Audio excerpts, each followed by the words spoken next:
Assalamualaikum warahmatullahi wabarakatuh. Pertemuan ke-12 mata kuliah Mobile Computing. Kali ini kita akan membahas tentang Mobile IP. Mobile IP, perkembangan internet yang semakin besar diikuti oleh perangkat komputasi mobile seperti laptop, notebook, dan smartphone menjadi mudah didapatkan. Nah, dengan meningkatnya perangkat mobil, maka perancangan IP yang mampu melayani perangkat dengan mobilitas yang tinggi. Mobile IP adalah protokol komunikasi yang terstandarisasi oleh IETF, Internet Engineering Transport, untuk memungkinkan pengguna perangkat mobile mendapat atau menjaga IP yang tetap sama saat berkomunikasi. Mobile IP adalah teknologi yang mendasari untuk mendukung berbagai mobile, data, dan aplikasi nirkabel.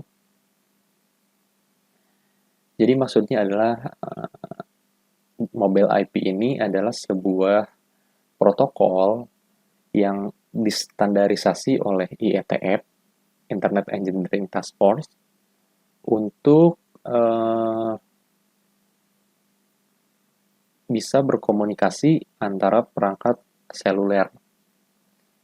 Jadi contohnya adalah misalkan saya punya sebuah perangkat seluler, smartphone atau handphone gitu ya. Nah, supaya saya bisa berkomunikasi dengan teman saya, maka si handphone saya itu harus memiliki data seluler. Nah, si data seluler ini saya dapatkan dari mana? Data seluler ini saya dapatkan dari provider yang saya gunakan. Misalnya, saya menggunakan kartu Telkomsel. Itu. Nah, dengan kartu Telkomsel tersebut, saya bisa berhubungan atau berkomunikasi dengan teman saya yang menggunakan kartu Telkomsel juga. Itu. Nah, di Indonesia sendiri, provider itu tidak hanya kartu Telkomsel saja, tapi ada juga Indosat, XL, Tri, dan lain sebagainya. Nah, setiap provider itu memiliki jaringannya masing-masing.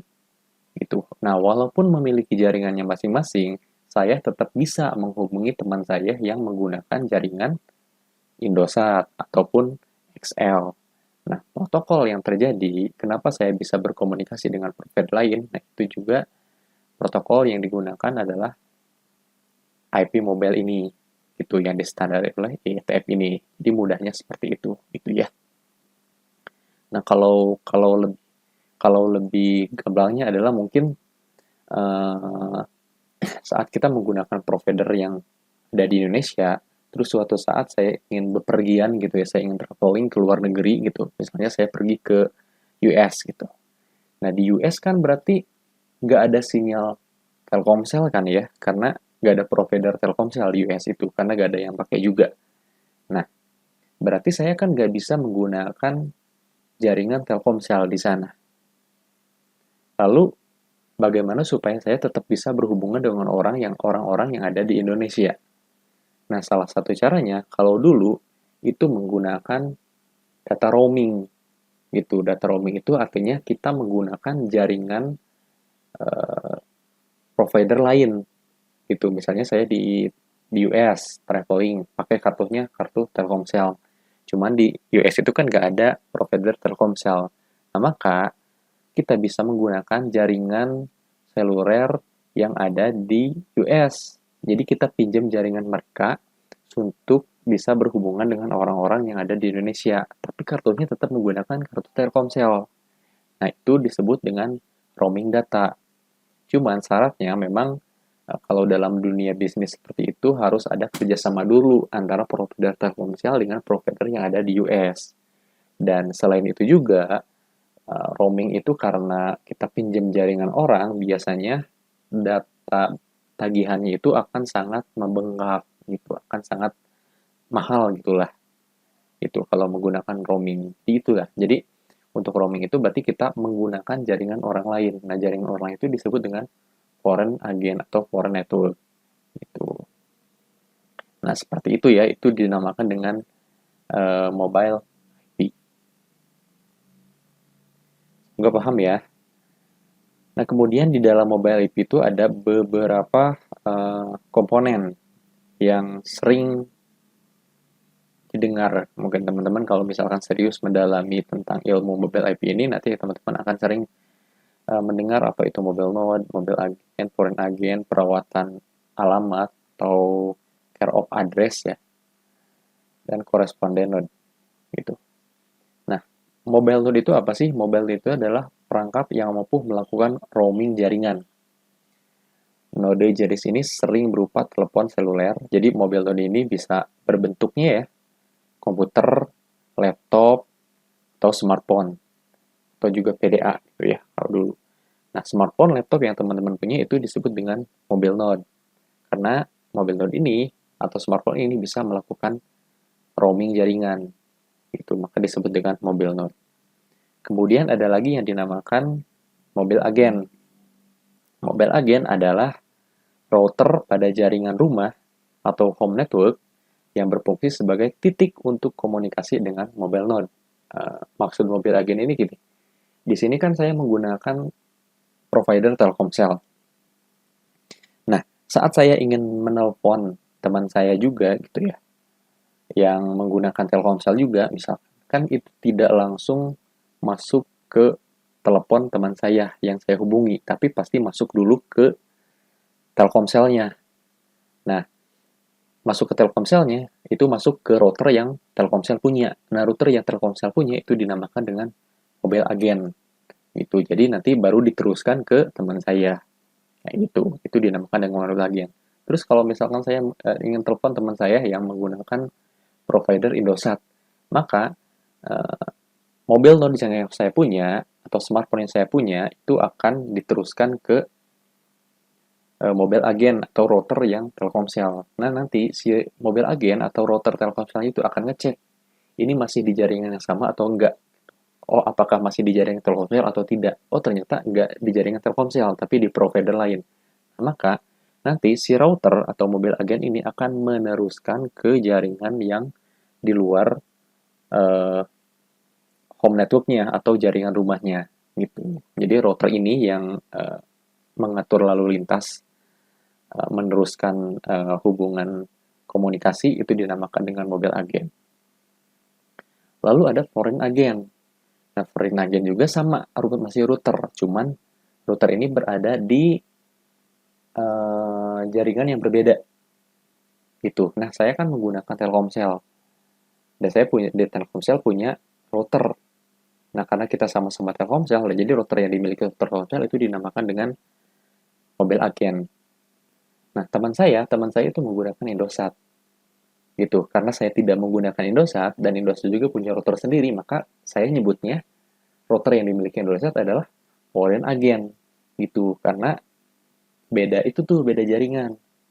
Seperti itu. Itu ya perbedaannya antara mobile agent dan foreign agent. Lalu ada perawatan alamat. Perawatan alamat itu kalau di dalam bahasa Inggrisnya care of address gitu. Mungkin nanti kalau takutnya teman-teman searching di Google perawatan alamat atau IP mobil nggak akan menemukan perawatan alamat, tapi ini adalah care of address. Jadi care of address ini adalah alamat yang nanti akan meneruskan gitu ya.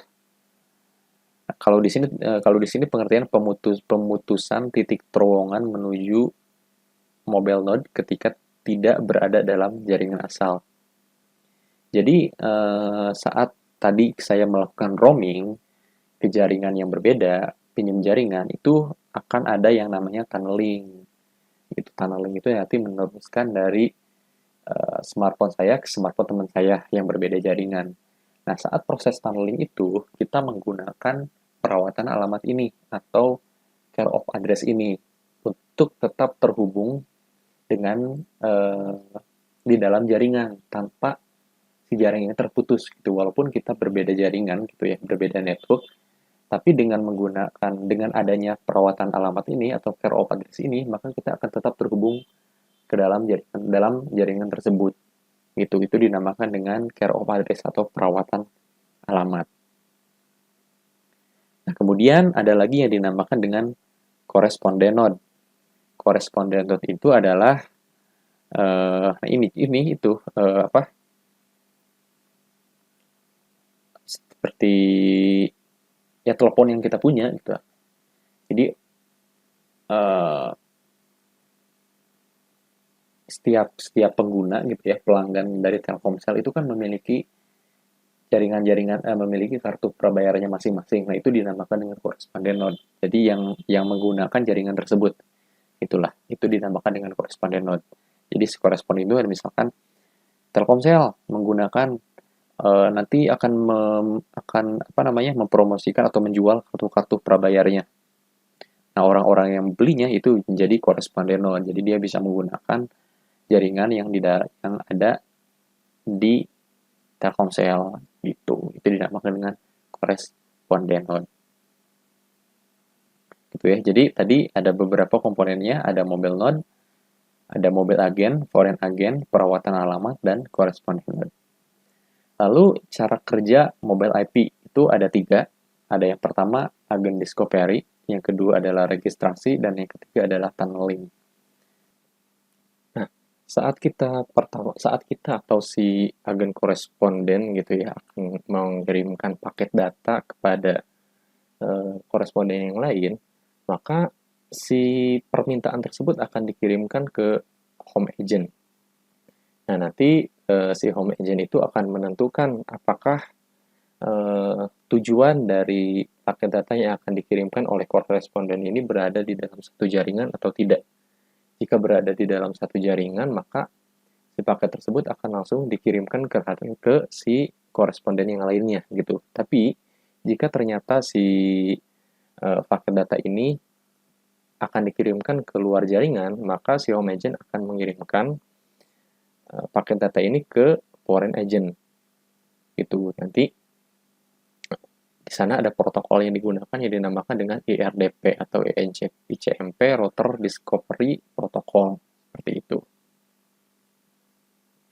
Nah, setelah paket itu dikirimkan, nanti akan dilakukan atau akan dicek validitasnya apakah si responden ini sudah pernah melakukan pengiriman data sebelumnya ke alamat yang sama atau belum gitu ya.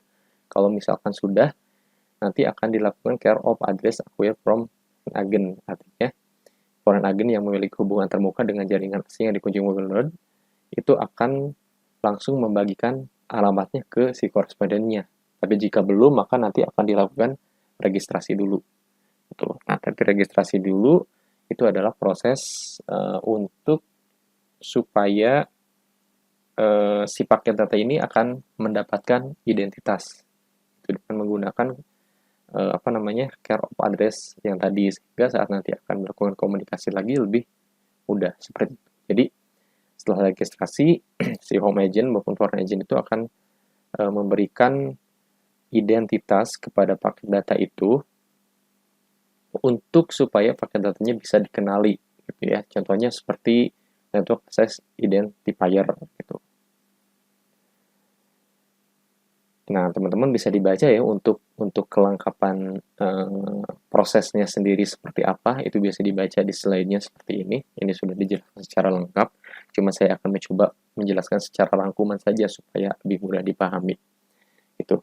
Nah, setelah diberikan identitas, lalu dan sudah diterima gitu ya, sudah divaliditas bahwa oh ini sudah benar gitu, pakai datanya sudah diberi identitas alamat pengirim dan juga alamat tujuannya, nanti si paket datanya akan dikirimkan melalui tunneling atau melalui terowongan gitu ya, akan dikirimkan kepada si penerimanya gitu. Jadi si datanya nanti akan di enkapsulasi atau akan dibungkus gitu ya, akan dibungkus kemudian dikirimkan kepada si penerimanya. Jadi akan ada proses enkapsulasi zaman dekapsulasi nantinya. Jadi akan dipecah dan disatukan lagi. Nah, ini sama seperti kalau dalam layar ISO itu ada layer networking. Dalam layer networking itu kan dalam layar ISO ya, ISO layar itu kan ada 7 ya, dari mulai application sampai dengan physical. Nah, pada proses keempat itu kalau nggak salah networking gitu di dalam si layar itu kan si data yang tadinya bentuk utuh gitu ya, itu akan dipecah menjadi beberapa bagian. Kenapa dipecah? Karena itu untuk supaya si data dapat dikirim secara baik gitu. karena kalau misalkan si data dikirim secara utuh, misalnya teman-teman mengirim mengirim video 1 GB, gitu, mengirim video 1 GB kepada teman yang lainnya.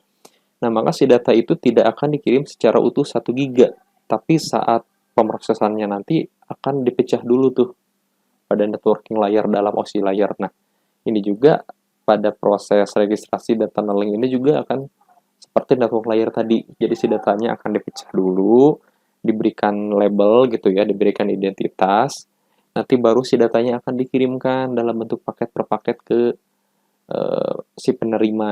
Nah, nanti akan ada lagi proses penggabungan datanya lagi menjadi satu lagi gitu ya.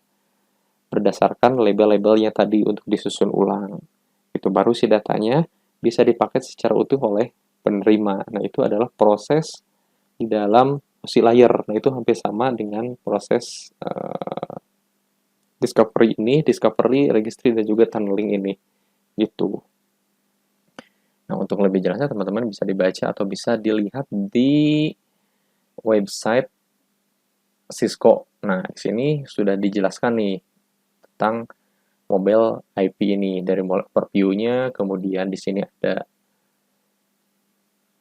gambar bagaimana hubungan antar mobile IP dari mulai home network, line gitu ya. Jadi seperti yang tadi dijelaskan, home network itu adalah jaringan yang sama, PON itu adalah jaringan yang berbeda. Nah, mereka bisa saling terhubungan menggunakan care of address yang tadi supaya bisa berhubungan dengan foreign agent. Gitu. Nah, itu bisa dibaca di sini ada agen discovery, registrasi, dan juga tunneling. Ini adalah proses bagaimana mobile IP ini bekerja.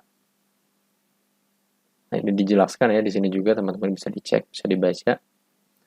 Lalu ini untuk paket forwarding dalam tunneling gitu ya. Jadi si koresponden di saat dia akan menghubungi mobile node yang ini gitu ya, di luar jaringannya dia akan masuk dulu ke home agent. Lalu di home agent dia akan memastikan kemana tujuannya. Kalau tujuannya di luar jaringannya, maka dia akan melanjutkannya atau meneruskannya ke foreign agent melalui care of address.